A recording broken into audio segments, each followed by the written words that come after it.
আসসালামু আলাইকুম আঙ্কেল। ওয়ালাইকুম আসসালাম। ভালো আছেন আপনি? আলহামদুলিল্লাহ। আচ্ছা, আপনারাই তো বলা যায় আমাদের দেশের প্রকৃত যোদ্ধা, জীবন যোদ্ধা বলতে পারি আমরা। আপনি যে এই পদ্ধতিটা প্রয়োগ করেছেন, মেইনলি এটা করার উদ্দেশ্য কি আমাদেরকে একটু বলতে পারবেন? মাটির গুণাগুণ ভালো থাকে, গাছের যে শিকড়টা আচ্ছা, সেটা খাদ্যটা রসটা সুন্দরভাবে নিতে পারে, যার জন্য গাছের গ্রোথ ভালো থাকে এবং ফসল ভালো হয়। এটা কিন্তু মালচিং পদ্ধতি ব্যবহার করা হয়নি। তো মালচিং পদ্ধতি ব্যবহার না করার কারণে এই জমিতে ঘাসের পরিমাণ আপনারা দেখতেছেন যে কি পরিমাণ ঘাস এই জমিতে হয়েছে। কিন্তু আঙ্কেলের জমিতে কিন্তু বলা যায়, আঙ্কেল এই জমিটাতে আপনি যে মালচিং দিয়েছেন এটা কতদিন বয়স হয়েছে? আপনারা একটু ক্লোজ হন, মাশাআল্লাহ এখানে একটু দেখেন আপনারা, এটা তো ফল ধরেছে। আচ্ছা আচ্ছা, অলরেডি বোঝা যাচ্ছে ফলন এসেছে। এটা হচ্ছে বরবটি নাকি? বরবটিতে ফলন এসেছে, খাটো জাতের বরবটি। মানে এইটা আর বড় হবে না? এই গাছের বয়স কতদিন হয়েছে? আসসালামু আলাইকুম দর্শক, আশা করছি আপনারা সকলেই ভালো আছেন। প্রিয় দর্শক, আপনারা জানেন যে আমি আপনাদের জন্য কৃষি বিষয়ক বিভিন্ন প্রতিবেদন তৈরি করার চেষ্টা করি এবং মাঝে মাঝে আমি আমাদের দেশের যে সমস্ত কৃষক ভাইরা আছে এবং খেটে খাওয়া মানুষ আছে তাদের বিভিন্ন পরিশ্রম এবং সফলতার গল্প আপনাদের মাঝে শেয়ার করার চেষ্টা করি। তো তারই ধারাবাহিকতায় আজকে কিন্তু আমরা এসেছি একটি আধুনিক কৃষি ফার্মে। এটাকে আমরা বলতে পারি যে আধুনিক পদ্ধতিতে ফসল চাষের একটি মাধ্যম, অর্থাৎ মালচিং পদ্ধতিতে এই আঙ্কেল কিভাবে ফসল চাষ করেছে ওইটা আজকে আপনাদেরকে দেখাবো। তো পুরো ভিডিও জুড়ে আপনারা আমাদের সাথে থাকবেন। বর্তমানে আধুনিক প্রযুক্তির পাশাপাশি আমাদের দেশের কৃষিতেও যে আধুনিকতার ছোঁয়া লেগেছে তারই প্রমাণ কিন্তু আজকে আমি আপনাদেরকে দেওয়ার চেষ্টা করব। অনেকেই হয়তো দেখবেন যে এই পদ্ধতিতে বর্তমানে সবজি চাষ জনপ্রিয় হয়ে উঠতেছে, অর্থাৎ বাংলাদেশে এই মালচিং পদ্ধতিতে সবজি চাষ জনপ্রিয় হয়ে উঠতেছে। তো এই পদ্ধতিতে সবজি চাষ করলে লাভবান হওয়া যাবে কিনা ওইটাই আমরা আজকে আঙ্কেলের কাছ থেকে জানবো। তো আপনারা পুরো ভিডিও জুড়ে থাকবেন ইনশাল্লাহ। তো দেখানোর চেষ্টা করব যে এই পদ্ধতিতে ফসল চাষের উপকারিতা কেমন। তো দর্শক বন্ধুরা, যেমনটা দেখাচ্ছি আমাদের এই মালচিং পদ্ধতিতে আমাদের যে আঙ্কেল এইখানে ফসল চাষ করেছে তিনি এই পদ্ধতিতে কেন ফসল চাষ করেছে এবং আধুনিক পদ্ধতিতে ফসল চাষ করলে কি এইখান থেকে তিনি লাভবান হতে পারবে কিনা, অর্থাৎ আপনারাও যদি এই পদ্ধতিতে চাষ শুরু করতে চান লাভবান হতে পারবেন কিনা ওইটাই কিন্তু আজকে জানানোর চেষ্টা করবো। তো আসসালামু আলাইকুম আঙ্কেল। ওয়ালাইকুম আসসালাম। ভালো আছেন আপনি? আলহামদুলিল্লাহ। আচ্ছা, আপনারাই তো বলা যায় আমাদের দেশের প্রকৃত যোদ্ধা, জীবন যোদ্ধা বলতে পারি আমরা।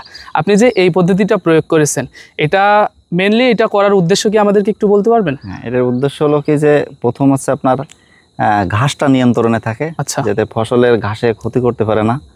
দ্বিতীয়ত হলো যে আপনার যে মাটি যে আর্দ্রতা গাছের খাদ্য হিসেবে মানে সে আর্দ্রতাটা বজায় থাকে। যে সারটা দেওয়া হয় ভিতরে সারটা যখন তখন যে উড়িয়ে চলে যাবে একটা বাষ্প হয়ে, এটা যাইতে পারে না। মাটির গুণাগুণ ভালো থাকে, গাছের যে শিকড়টা সেটা খাদ্যটা রসটা সুন্দরভাবে নিতে পারে, যার জন্য গাছের গ্রোথ ভালো থাকে এবং ফসল ভালো হয়, ফল ভালো হয়। পরিপূর্ণ একটা বলা যায় আমরা পরিপূর্ণ একটা ফলন পাবো এই পদ্ধতিতে ইনশাআল্লাহ। আচ্ছা, তো এটাকে কি পদ্ধতি বলা হয়? আমি যা বলতেছি মালচিং পদ্ধতিতে তো বলে মালচিং পদ্ধতি। আচ্ছা, মালচিং পদ্ধতি, এই পদ্ধতিটা আপনি শিখেছেন কোন জায়গা থেকে আঙ্কেল? এটা বিভিন্ন ইউটিউব থেকে শিখছি, ইউটিউব ফেসবুকের মাধ্যমে, এবং আমাদের স্থানীয় কয়েকজন করেছে তাদের কাছ থেকে দেখছি। এই পদ্ধতিতে আপনাদের স্থানীয়, আপনার কি এটাই প্রথমবার নাকি এর আগেও আপনি করেছেন? না, আমি এটা প্রথমবার। আচ্ছা, আপনি প্রথমবার চাষ করতেছেন।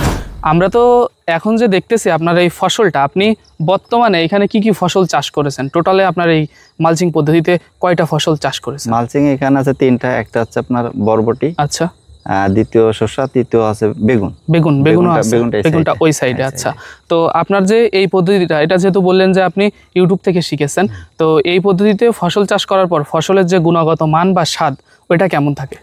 আলহামদুলিল্লাহ খুব ভালো থাকে। এর আগে লাউ করেছিলাম, আচ্ছা, তো সেখানে যে যা খেয়েছে আচ্ছা রান্না করে, তো তারা খুবই বলেছে সুস্বাদু লাউ হচ্ছে। তো আমরা বলতে পারি সুস্বাদুর একটা কারণ হলো যে এর ভিতরে পুরো প্রথমে যত সার আছে আচ্ছা গাছের জন্য খাদ্য হিসেবে একবারে প্রয়োগ করতে হয়, যার জন্য এতটা সুস্বাদু হয়েছে। আচ্ছা আচ্ছা, গাছের যত খাবার আছে ওটা একবার দিতে হয় এবং দিলে ওটা মানে নষ্ট হওয়ার কোনো সুযোগ নেই। এবং বর্তমান যেহেতু হর হামেশা বর্ষা হচ্ছে, বর্ষার কোনো ঠিক ঠিকানা নেই এবং তাপমাত্রা বেশি, তো এইটা দিলে এই মালচিং পদ্ধতি নিয়ন্ত্রণ। আচ্ছা, এইখানে আপনি কতটুকুর উপরে চাষ করেছেন এই মালচিং পদ্ধতি? এখানে টোটাল আছে আপনার 1.5 বিঘা। 1.5 বিঘা। তো 1.5 বিঘার উপরে এই মালচিং পেপার দিয়ে সার্বিক সবকিছু দিয়ে আপনার এখানে খরচ কত এসেছে? এখানে আপনার মালচিং আমার হিসাব আছে টোটাল মিলে প্রায় 15,000 টাকা মতন লাগছে। 15,000 টাকা শুধু মালচিং এ গেছে?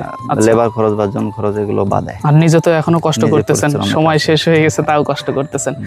দর্শক, আপনারা এই যে দেখতেছেন এই আঙ্কেলের পাশের জমি এইটা, অর্থাৎ এটা কিন্তু মালচিং পদ্ধতি ব্যবহার করা হয়নি।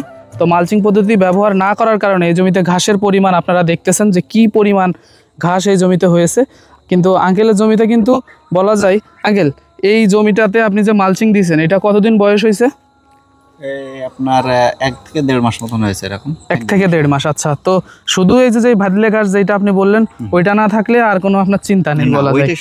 ওই ঘাসটা দেখেন আপনার যে পলিথিন ছিদ্র হয়েই মনে করেন যে আবার উঠে গেছে।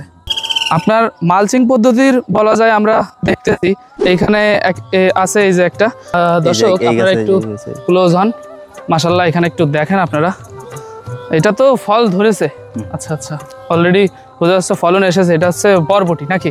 বরবটিতে ফলন এসেছে, খাটো জাতের বরবটি। খাটো জাতের বরবটি, মানে এইটা আর বড় হবে না? না, এই গাছের বয়স কতদিন হয়েছে? আসলে হিসাব নাই ওইভাবে, আমি হিসাব করে নিই। আচ্ছা, তবু 1 মাসের একটু বেশি হইতে পারে। 1 মাসের একটু বেশি। মালচিং দিয়ে আপনার 1 থেকে 1.5 মাস হবে, এর বয়স এরকম। 1 মাসের ভেতরেই মানে ফলন পাবো আমরা, বা 1 মাস 10-15 দিনের ভেতরে। আচ্ছা, এই বরবটিটা যদি আপাতত এখন হচ্ছে, এটা বাজারে উঠানো যাবে কতদিন পর, অর্থাৎ হারভেস্ট করা যাবে কতদিন পর? যখন আপনি দেখছেন এখন এই যে গাছে ফুল ফল চলে আসে, তো আপনার 8-10 দিন মানে সপ্তাহ 10 দিনের ভিতরে আশা করা যায় যে কিছু না কিছু তোলা যাবে থেকে। আচ্ছা, তো এখন যদি বাজার আপনি ভালো পান সেক্ষেত্রে ইনশাল্লাহ লাভবান হতে পারবেন নাকি? তো এই পদ্ধতিতে ফসল চাষ করতেছেন এবং আমরা বলতে পারি বরবটিতে আপনি সফল। কিন্তু ক্ষীর আর শশা যেটা আছে, অর্থাৎ ক্ষীর আর শশা, ওইটাই কি হবে ওইটা সামনে ইনশাল্লাহ দেখাবো, সময় বলে দেবে। এটাই আমরা সফল বলতে পারি এখন ইনশাল্লাহ। এটা এখন পর্যন্ত খুব ভালো। আচ্ছা, বরবটিতে গাছ ছোট যেহেতু এর ভিতরে জালি চলে আসে। আচ্ছা, এটা চাষ মানে গাছের বয়স এখন কতটুকু আছে? এখন আসলে আমার ওই ধরনের হিসাব নাই। আচ্ছা, তবে আনুমানিক যতটুকু দেখছি যে এগুলো 40-45 দিনের ভিতরে হারভেস্ট করা যায়। আচ্ছা, 40-45 দিনের মধ্যে আপনি ফলন পাবেন। আচ্ছা আচ্ছা, আমি কিন্তু ওইভাবে হিসাবে রাখিনি, তবে বেশি দিন যে হয়েছে সেটা না। আপনি কি এই শশা বা ক্ষীরে যাই বলেন, এটা কি রোজার পর্যন্ত ধরতে পারবেন? না, এইটা রোজাই হয়তো বা পাবো না, এর পরে আরেকটা লাগাবো সেটা।